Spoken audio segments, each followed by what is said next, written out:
the famous strength coach Dan John said. He's like, the goal is to live long and then drop dead. Yes, exactly. And so that's what my passion is. Let me help people live passionately and feel great every day until you are not. Yeah. That's it. It is. And it's like, I mean, the human error is just part of it, but also it's like that human bias, as you said, it can be Yeah. so powerful in just how our mind can portray things. I remember just not too long ago, I had like a shoulder issue just from, I do a lot of overhead stuff with kettlebells and it was just pinching for a while. And I'm like, oh, everybody gives you their diagnosis. Oh, it could be this, it could be this. So Yep. everything's running through your head. Finally, I did get it checked out, saw that there was nothing there. As soon as I saw nothing was there, it was just like some inflammation. It felt Yes. better. And it's like how powerful our mind is just to have that information and how work. And it kind of just goes, down that path. So, well, one thing I wanted to ask is like, I mean, it seems like we often say like the medical culture it's like a mess. It's like Western versus Eastern, or it's like the insurances play such a big thing with big money of it. Like, have you seen like, what is like, if you can like put all that together, what's the big thing like in the medical culture? Like, why do people say that?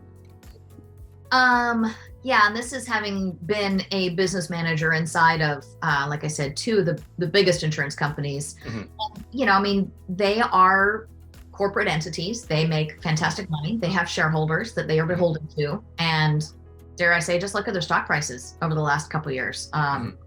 It's shocking. And honestly, like I got stock options in one of my first companies. Mm-hmm. I bought my house with it, the stock options that I gained from it. And so, I mean, that is their business model is geared towards their shareholders and running a corporate business. Mm-hmm. They are not focused on your health. That's not their job. That is not what they're paid to do. And I think that's what's surprising for a lot of people is just to say they're not bad. It's just they are running a company. And once you understand what the company is about, you've got to expect that they're not looking out for the individual. They're there to raise prices and to, do what they're supposed to do. And the Mm-hmm. salaries are significant. The layers of management are significant. Mm-hmm. I would say, in my opinion, the best thing, and this is my message to the world, is the best thing you can do is to advocate for your own health. Yes. Mm-hmm. And I feel like for so long, and this is, this goes back hundreds of years ago, where the typical, and if we go back to like the typical farmer or someone in a cabin out in the woods and they're just trying to raise their family and they got a milking the cow and they raising their 10 kids, like, you had sort of the grandma fixes, and that's kind of what I like to refer to them as, grandma's elixirs that Right. maybe they worked, or maybe it was just luck of the draw. But, when they had to call It's in made with love. Exactly. So when they had to call in a doctor for a house call, I mean, that's what they needed. Today, we have so many tools at our fingertips and so much access to knowledge that it's not hard to get it. What I found was the challenge is that everyone's got like the snake oil or the product that they're saying, gets up and dances and fixes everything from, it'll polish your toenails and make your hair grow, and then you'll be rich as well as fix your heart disease. And you're like, wait a second, you can't do everything. And so really, I just wanted people, and when I say people, it started from my own need and my own desire to get scientifically accurate information that was not product-based, that is not like done by one particular doctor, but literally all the doctor's tools and everything that they had.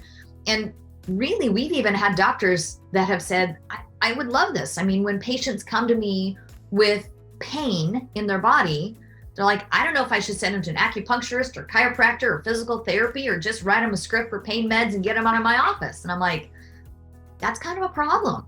Yeah. I do some work with the Mayo Clinic, and incredible organization. I love the heart, and I love the way that they function is unique, different.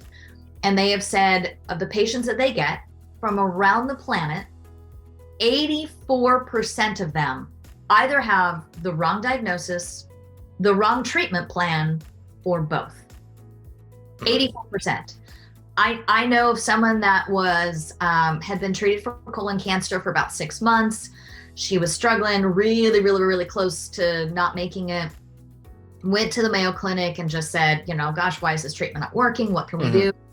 Mayo Clinic ran some tests, and they just said, I hate to tell you this, but you never had colon cancer.